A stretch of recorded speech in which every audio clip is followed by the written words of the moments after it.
খালাম্মা, নিম্মি এবং বাপ্পির দুঃসাহসিক পলায়ন। কলকাতা দূতাবাসের ডিফেকশনের পর চৌধুরী পরিবারের জন্য ঢাকা কিংবা পূর্ব পাকিস্তানের কোনো জায়গাই নিরাপদ ছিল না।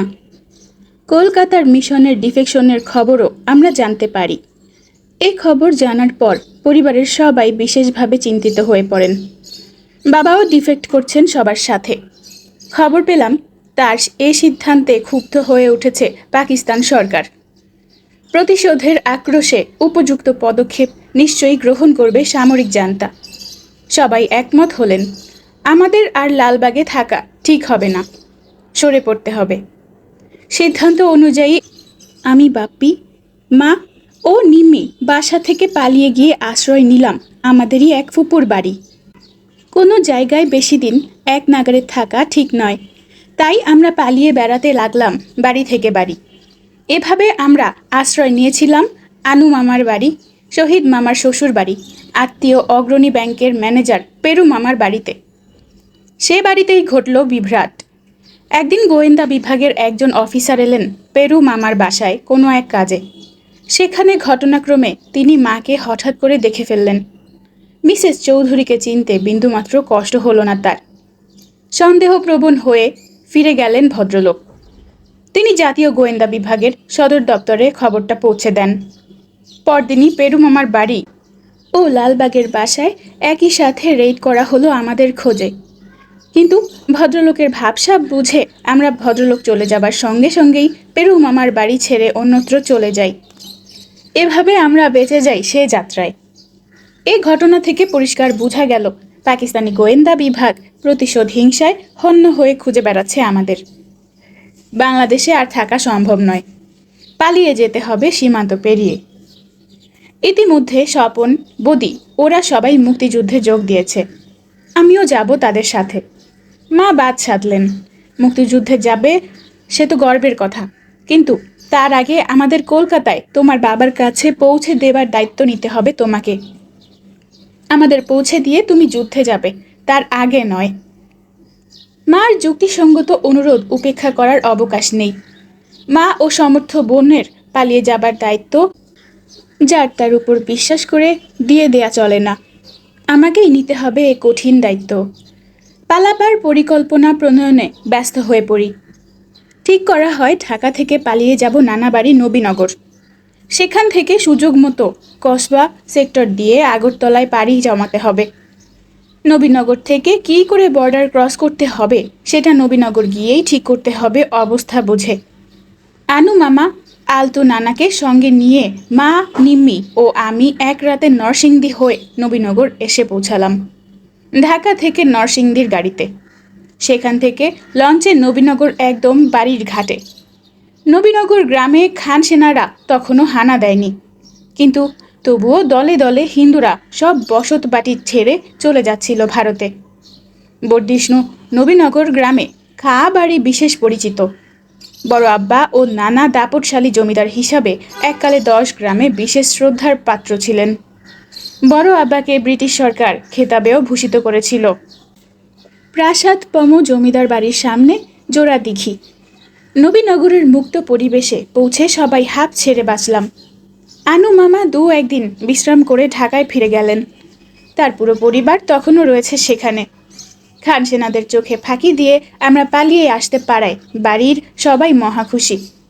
নবীনগরের শান্ত পরিবেশ এবং প্রকৃতির নির্মল সংস্পর্শে কয়েকদিনেই ভুলে গেলাম ঢাকার দুর্বিষহ দিনগুলোর কথা। 25 থেকে 26শে মার্চ রাতের লোমহর্ষক অভিজ্ঞতা, বাড়ি বাড়ি লুকিয়ে প্রাণ বাঁচাবার বিড়ম্বনা, 27শে মার্চের সকালের তিক্ততা, সবকিছুই দুঃস্বপ্নের মতো অতীত হয়ে গিয়েছিল আমাদের কাছে। সনাতন দা গ্রামের বাড়ির মুরব্বীদের একজন, পুরনো বিশ্বাসভাজন আপনজন। বংশানুক্রমে তারা খা বাড়ির জমিদারি তদারক করে এসেছেন। তিনি সব দায়িত্ব নিলেন আমাদের বর্ডার পার করে দেবার। সার্বিক দেখাশোনা ও পালাবার পরিকল্পনার দায়িত্ব নিয়েছিলেন অত্যন্ত বিচক্ষণ ও অসাধারণ বুদ্ধির অধিকারিণী সবার অতি আদরের ছোট নানি বেগম আমির আলী খান ও কবির। ছোট নানির বড় ছেলে হবিগঞ্জের SDO জনাব আকবর আলী খান, খসরু মামা।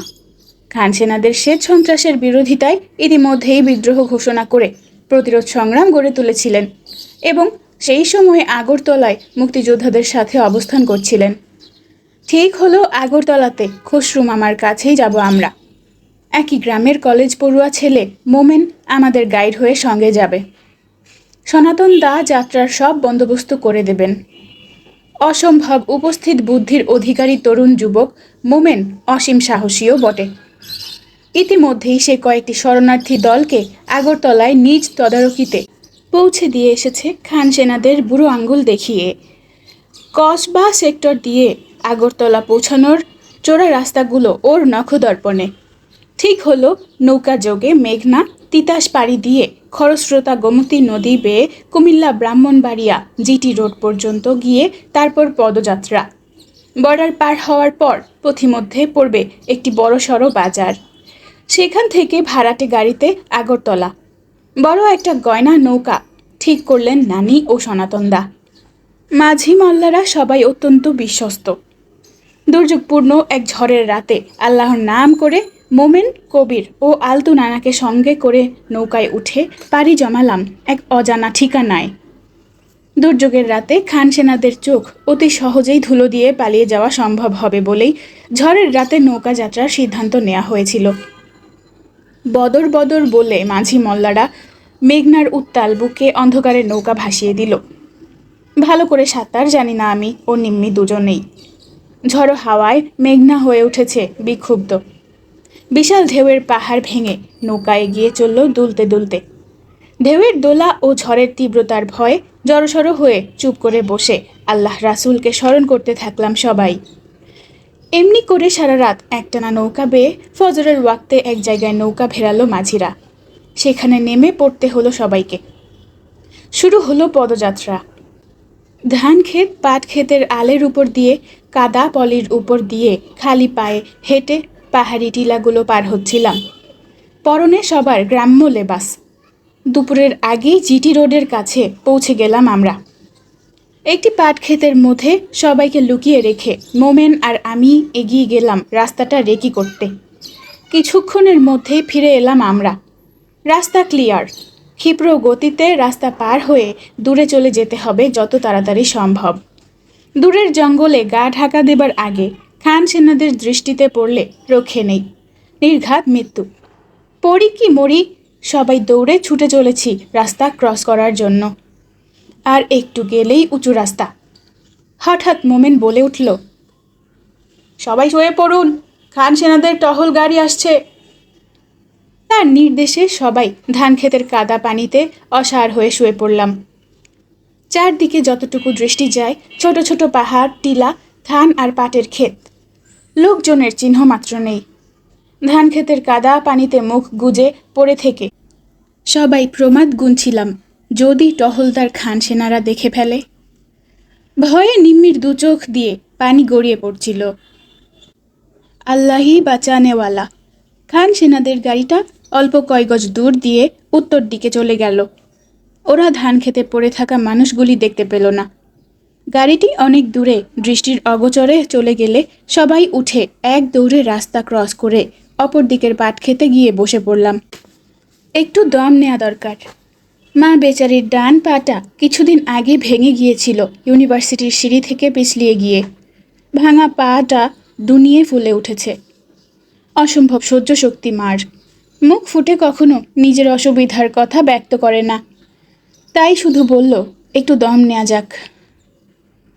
আমি ও নিম্মি মার পায়ের অবস্থা দেখে বুঝতে পারলাম হাঁটতে ভীষণ অসুবিধে হচ্ছে তার। বুঝতে পারলেও কিছুই করার নেই। বাকিটা পথ হেঁটেই যেতে হবে তাকে। মাঝামাঝি পথ অতিক্রম করেছি আমরা। এখন থেকে বাকি পথের সবটুকুই পাহাড়ি উঁচু নিচু পিচ্ছিল পথ। সবাই কিছুটা চিন্তিত হয়ে পড়েছিলাম, কিন্তু মুখে কিছুই বললাম না। মাকে উৎসাহ দেবার জন্য হেসে বললাম, মা, তুমি দেখছি হাঁটাতে আমাদেরকেও হার মানিয়ে দিলে। কষ্ট হচ্ছে না তো? কোনো জবাব না দিয়ে মা উঠে দাঁড়ালো। আবার শুরু হলো হাঁটা। হাঁটতে হাঁটতে সন্ধ্যার সময় আমরা পৌঁছালাম সেই বাজারে। বর্ডার এলাকার বাজার, কিন্তু শরণার্থীদের ভিড়ে পুরো বাজারটাই গমগম করছে। চালের বস্তা ভর্তি অসংখ্য ট্রাক দাঁড়িয়ে আছে। মোমেন বলল, আমরা পৌঁছে গেছি। ওই চাল বাংলাদেশ থেকে স্মাগলড হয়ে চলে যাচ্ছে ইন্ডিয়ায়। কিছু দূর এগোতেই বাজারের অন্য প্রান্তে একইভাবে দাঁড়িয়ে আছে পাট ভর্তি ট্রাকের সারি। ওগুলোও পাচার হচ্ছে বাংলাদেশ থেকেই। দীর্ঘ পথ চলায় সবাই তখন পরিশ্রান্ত। একটা চায়ের দোকানে বসে পানি, কিছু চা নাস্তা খেলাম সবাই। খাওয়া শেষে একটি পুরনো জিপ গাড়ি ভাড়া করে আগরতলার পথে রওনা হলাম। ছোট্ট জিপটাতে প্রায় 12 জন যাত্রী ঠাসাঠাসি করে ঢোকালো ড্রাইভার। কিছুই বলার নেই, এটাই রীতি। বাজার থেকে আগরতলার দূরত্ব প্রায় 35 মাইল। পুরনো সেকেন্ড ওয়ার্ল্ড ওয়ার আমলের জিপ। 12 থেকে 14 জন যাত্রীর ভারে আর্তনাদ করতে করতে কোনো মতে এগিয়ে চলল আগরতলার পথে। কিছু দূর যাবার পর গাড়ি থামিয়ে বনেট খুলে পানি ঢেলে বুড়ো ইঞ্জিনকে ঠান্ডা করতে হচ্ছিল বারবার। এভাবেই অতি কষ্টে রাত প্রায় 12টায় আমরা এসে পৌঁছলাম আগরতলা শহরে। শহর থেকে 5 থেকে 6 মাইল দূরে এক পোড়া রাজবাড়িতে খসরু মামা ও আরও কয়েকজন পদস্থ বাঙালি অফিসার সপরিবারে অবস্থান করছিলেন। মোমেন জায়গাটা আগেই দেখে গেছে। জিপ থেকে নেমে রিকশা করে চলে গেলাম সেই আস্তানায়। রাজবাড়িতে পৌঁছে খুঁজে বের করতে বেগ পেতে হলো না খসরু মামাকে। খসরু মামা আমাদের সবাইকে দেখে অবাক। হেনা বুঝি আপনারা? হ্যাঁ, পালিয়ে এলাম। মোমেনই নিয়ে এসেছে আমাদের। ঢাকায় থাকা অসম্ভব হয়ে পড়েছিল।